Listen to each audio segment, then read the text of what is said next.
নমস্কার বন্ধুরা, আরও একবার আমার সবুজ মাটির নতুন একটি গল্পে তোমাদের অনেক অনেক ভালোবাসা। আজকে সকালটা একটু অন্যরকম, কেন সেটা তোমাদেরকে দেখাই। চলো, এটা একটি ফার্ম, যেখানে আজকেই ছোট্ট ছোট্ট মুরগি বাচ্চা ঢুকবে, তাই ফার্মটাকে রেডি করা হচ্ছে। তাই সকাল থেকে ভীষণ ভালো লাগছিল। ছোট্ট ছোট্ট মুরগি বাচ্চা আবারও কিচকিচ করবে। আবারও বলার কারণ হচ্ছে, আগে আমাদের ফার্ম ছিল, তো সেটা লোকের অভাবে আমরা চালাতে পারছিলাম না, তাই অন্যজনকে দিয়ে দেওয়া হয়েছে। তো তারা এখন মুরগি বাচ্চা নিয়ে যাচ্ছে আমাদের ঘরের পাশেই ফার্মটি। তো সেই জন্য একটু বেশি ভালো লাগছে, কারণ একটা সময় আমরাও এরকম মুরগি বাচ্চা দেখেছি লোক রেখে যখন কাজ করছিলাম। তো ওদের মুরগি বাচ্চা আসাতে ওর সেই একই ফিলিংস, ভীষণ ভালো লাগছে। ছোট্ট ছোট্ট বাচ্চা আর এই কিউট বেবিগুলোর কাছে থাকলে কখন যে ঘড়ির কাঁটা ঘুরে যাবে সেটা জানতেও পারবে না। তো চলো আজকে রান্নাঘরে ফেরা যাক, কি কি রান্না বান্না হয় দেখা যাক। চলো আমার রান্নাঘরে চলে আসলাম। আজকে রান্না বান্নার জোগাড় যন্ত্র নিয়ে। এটা রুই মাছ, সবাই বুঝতেই পারছো এটা লোটে মাছ। আর এখানে আছে চুনো মাছ, একটু ঝাল করব।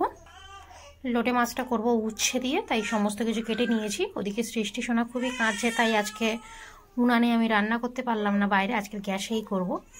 আর রুই মাছের এখানে ঝুড়িতে কেটে নিয়েছি ওলকপি আর আলু। চলো রান্না শুরু করি। এই যে দুষ্টু মাইয়া শুধু কান্নাকাটি করে, মাকে রান্না করতে দেবে না। পছামায় পছামে পছামে শুধু দুষ্টামি। কোলে করে নিয়ে যেমন খুশি করে তুমি রান্না করো, কোনো অসুবিধা নেই। চলো,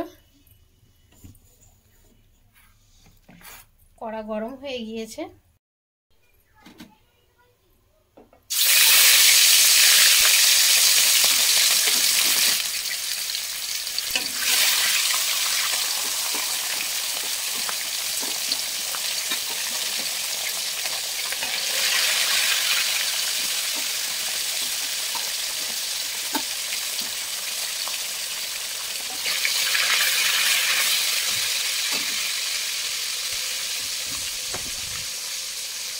এই যে কোলে কত আস্তে আস্তে আমার সাবধানে মাছগুলো দিতে হলো কড়াতে, তবুও নামবে না।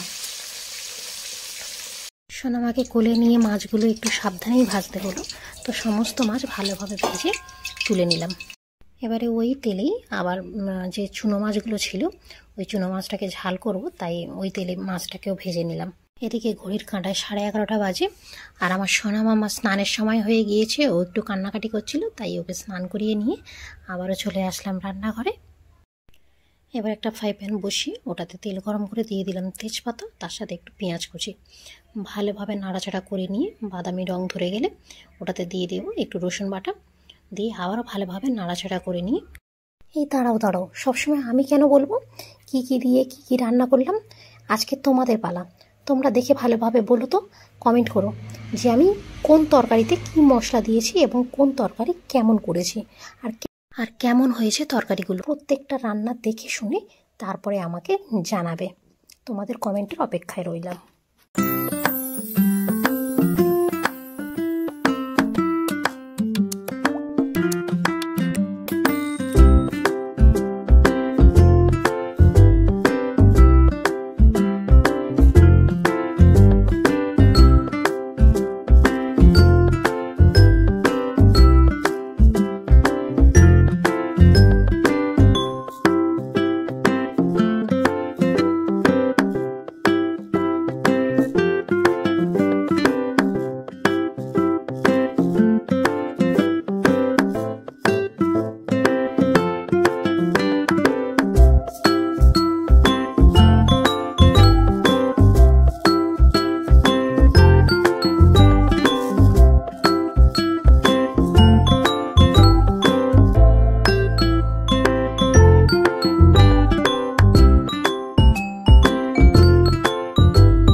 কি রান্না হয়েছে এখানে?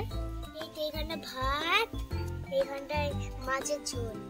বাবা, আর তোমার কি রান্না হয়েছে? আমার এই তো মাংস, এটা মাংসটা আলু, এটা মাংস, এটা হচ্ছে কলা ভাজা, এটা চচ্চড়ি, আর এটা ভাত। বাবা, অনেক কিছু হয়েছে। ভাত আর হচ্ছে কি বলেছিল অনেক কিছু করবে না।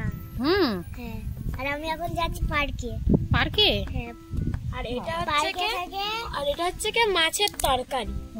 পার্কে থেকে তারপরে নাচের ক্লাসে সাবান কিউটি কিউটি। আর এবারে আমরা যাব পার্কে। তারপরে আমি পার্কে গিয়ে তারপরে যাব নাচের ক্লাসে, তারপরে যাব ব্যায়াম। এই নাচের ক্লাসে সময় হয়ে গেছে, চ।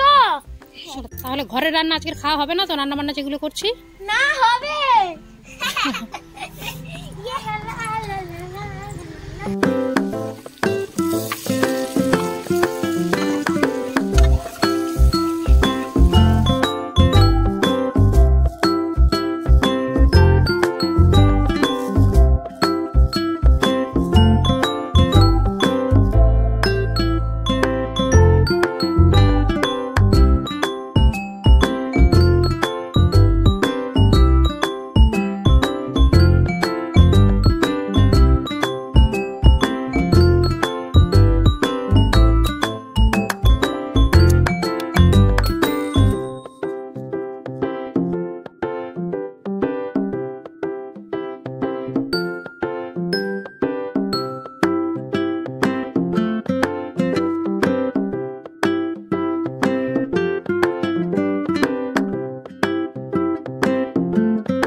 রান্নাবান্না করা হয়েছিল ঠিকই, কিন্তু কারণবশত আমরা দুপুরবেলা খেতে পারিনি।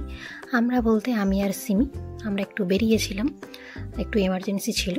তো কিছু খারাপ ভালোর জন্যই হয়, কিছু খারাপ বলতে দুপুরবেলা খেতে পারিনি, আর ভালোর জন্য হয় বলতে রাত্রেবেলা আমরা সবাই একসাথে খাবো। কারণ সিমির বাবা তো আসে রাত হয়ে যায়, তাই সবাই মিলে একসাথে খেতে বসলাম। আর এখানে সিমির বাবার থেকে রিভিউ নেব কেমন লেগেছে। ওর বাবা বলছে তো দারুণ লেগেছে, কোনো কথা হবে না, মানে কোনো কথা বলতেই পারছে না। আর সিমরান তো ভীষণ এক্সাইটেড ছিল যে লোটে মাছ উচ্ছে দিয়ে কেমন হবে না হবে। তো বলছে দেখেই বুঝতে পারছো, বলছে মা দারুণ হয়েছে, কোনো কথা হবে না। যাই হোক, তোমরা তো প্রত্যেকটা রান্না দেখলে। আজকে তোমাদের উপর আমি ছেড়ে দিয়েছিলাম যে তোমরাই আমাকে জানাবে আমি কি কি মশলা দিয়েছিলাম এবং প্রত্যেকটা রান্না কেমন হয়েছে। কমেন্ট করতে ভুলবে না, তার সাথে সাবস্ক্রাইব, অবশ্যই সাবস্ক্রাইব করে পাশে থেকো যদি ভালো লাগে। আর কমেন্ট তো করছো, তার সাথে একটা লাইক করে দিও, অনেক অনেক ভালোবাসা।